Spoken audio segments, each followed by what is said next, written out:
Despite falling further into the abyss, Noah Syndergaard's days as a Dodgers starter are not numbered yet. Does UCLA basketball have a chance to compete in the Pac-12 this year? And I think I know why the Rams keep hyping a 5th round draft pick at wide receiver. Good morning. I'm James. This is your daily dose of sports and snark for the greatest sports city in the world, Los Angeles. This is the faithful Angelenos Morning Report. Now it is May 27th, 2023. I am still in Tulsa, Oklahoma on another road trip. Miserable in this town. Absolutely miserable. The only thing keeping me moored to sanity is talking with you guys about LA sports every day. So if you like being in the know about LA sports, clickety-clack the like button. Clickety-clack the subscribe button. There's a notification bell. Hit that. It'll let you know we drop new content. Sharing is caring. Let people know we exist. And yeah, comment. Like hearing from you guys. Now, before we go through the news and notes, a look at the scoreboard. Will Smith went 2 for 3 with an RBI. But let's be real. It was a marquee matchup, and Tampa Bay slapped the Dodgers around 9-3.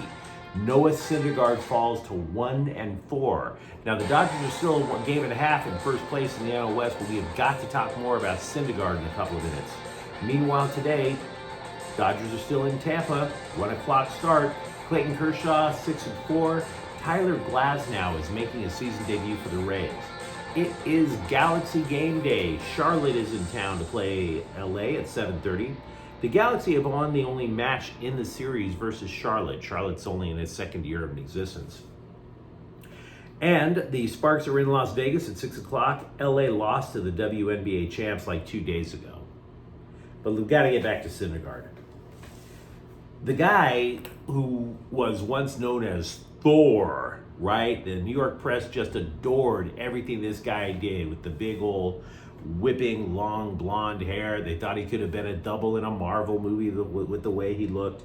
He allowed 6 earned runs last night for the Dodgers.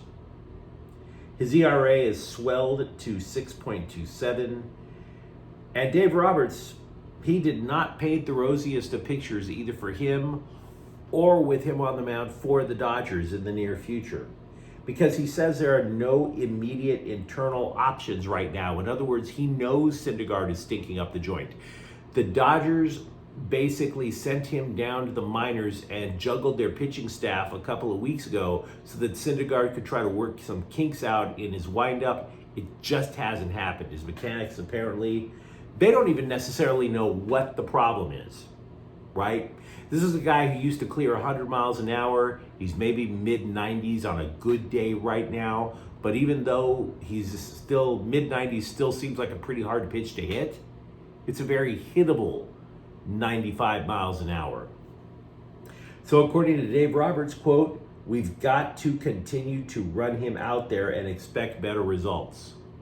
How many times in your life have you heard that that is literally the definition of insanity? So much so it's cliche. Somebody says, "Oh, the definition of insanity is," and your eyes just roll back in your head. Dave Roberts is not a stupid man. He's made questionable decisions, but he's not stupid. He knows he just gave out the definition of insanity. So when the Dodgers send out Syndergaard, it is insane. But he's right. Look,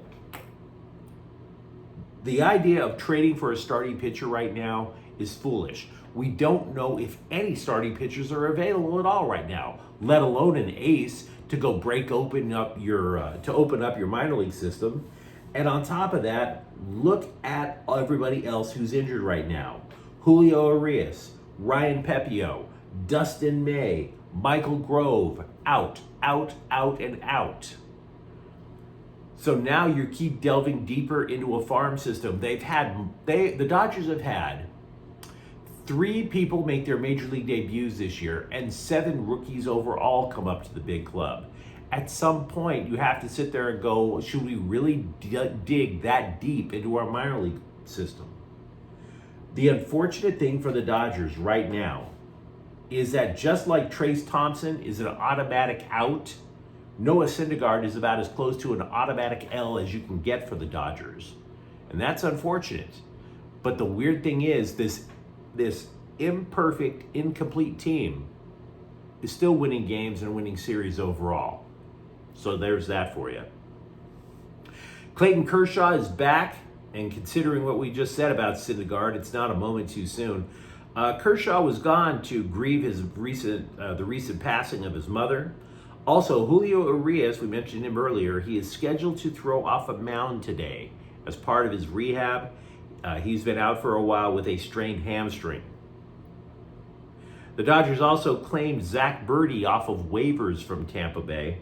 Birdy was a first-round pick, but he lost his mojo in the minor leagues. The guy's just been injury-prone. One year he had Tommy John surgery in his elbow. Then that was back in 2018. Literally the very next year, tore the patellar tendon in his knee. Now, to make room for Birdy, to try to see if Birdy has anything to join the major leagues, LA sent Eric Sear to the 60-day injured list. Jason Stark, by the way, thinks the Dodgers have one surefire Hall of Famer in Kershaw and two that are on the cusp of being Hall of Famers in Freddie Freeman and Mookie Betts. Thank you for telling something we pretty much could have guessed on our own. Well done, Jason. Good job. Totally appreciate. If it matters, by the way, former Dodgers Max Scherzer and Zach Greinke are also considered by this sports writer who's, made a name for himself for decades over at ESPN. Scherzer and Greinke are considered shoo-ins for the Hall of Fame. And former Dodger Manny Machado is apparently on the cusp. I've been making a really big stink over the last few months over a talent drain at UCLA basketball because they lost their entire starting lineup from last year. Now, theoretically, it's possible that two of the starters could withdraw from the NBA draft and return. But we know that one of them, Amari Bailey, his parents are like, nah, he ain't coming back. He's not coming back. And we haven't heard enough about Adam Bona. Bona has basically just a few days left to decide if he's returning to the Bruins. So, is the situation actually dire? Well, it's hard to say. The Bruins, if they were a patient in a hospital, they're not on life support, but you damn sure are pumping them full of pain meds and trying to make sure they're staying alive in the meantime. The recruiting class for UCLA isn't terrible. It's ranked as high as 12th by ESPN. However, compare that to USC of all teams. USC, a top 10 recruiting class, and unlike UCLA, USC does have starters returning. They have their center, Vincey Iwuchukwu, returning. They have Boogie Ellis returning. USC is going to wind up probably being a significantly better team next year. So you have a recruiting class that's still pretty well regarded over with the Bruins. The consensus is that 4 of the recruits are 4-star quality. You have 2 shooting guards in Sebastian Mack of Nevada and Elaine Fibule of France. You also have 2 power forwards in Devin Williams and Brandon Williams. They're not related to each other. But for UCLA to actually be a threat next year, all 4 freshmen are going to have to excel. They're going to have to be better than what you would expect out of freshmen. And frankly, they're 4 stars, not 5 stars. So this is not exactly like Mick Cronin went out and recruited the Fab Five, right? So if UCLA is lucky, they might be the 4th best team in the Pac-12. If they're better, kudos to them. But I don't see a reason to be particularly optimistic about the Bruins challenging for the Pac-12 title. Over the last few days, I've been reading a lot of reports about how hyped the Rams are on a 5th-round draft pick. The guy's name is Puka Nacua. He came out of BYU as a wide receiver. And I've been sitting there going, why, with less than a week into off-season training activities, is this guy getting all this press? It's not like he was just lighting it up over at BYU. I'd never heard of the guy before. He wasn't Jordan Addison over at SC. And then it kind of hit me. We still don't know who the third wide receiver is going to be in the Rams offense. That's the same question we were asking ourselves going into last season with the LA Rams. Because if you recall, last season with the LA Rams, Odell Beckham Jr. was injured. So you knew you had Cooper Kupp, you knew you had Van Jefferson, but what next? The Rams run out of 11 personnel pretty much more than any team in the NFL. Now, for those of you who don't know what 11 personnel means, that's one running back, one tight end. So it's 3 wide receivers. You need that third wideout. And of course, this year, they get rid of Allen Robinson. So again, who is the third wide receiver after Cooper Kupp and Van Jefferson? You could say Ben Skowronek. You know, they like him because he blocks well, and the Rams need their wide receivers to block to get the running game going. But Skowronek had only 39 receptions last year. He's never really impressed me that much as a pass catcher. Remember Tutu Atwell, the speed guy. I mean, going into last season, we were hearing all these great stories about how he was working out with Cooper Kupp, and Kupp was like, yeah, he's really picking up his game. He's going to make a difference. Tutu Atwell had only 18 receptions last year. That's why you're hearing so much about Puka Nacua, because that job is available, even for a 5th round rookie. Last year also, we discussed how the Rams didn't like starting young offensive linemen right away. Look at the roster. I don't think they have much of a choice. They have 5 rookie offensive linemen in camp right now. 2 of them are high draft picks. Logan Bruss, the 3rd rounder from last year, and the guy they got this year at guard. LA might not have, in the 2nd round, whose name is slipping my mind right now, LA might not have a choice. They might have to start super young offensive linemen and hope for the best. Chargers coach Brandon Staley calls Khalil Mack the star he has had the least trouble coaching throughout his career. And I believe that. Mack is apparently just a great guy by the way his teammates. It's one thing to say, oh yeah, Khalil Mack is a good guy, or this person is a good teammate, or whatever. But you take a look at Joey Bosa.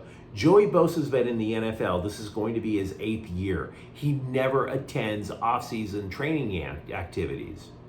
But he is now. Because normally Bosa would work out with his brother. He is now because he wants to hang out and practice with Khalil Mack. He said as much.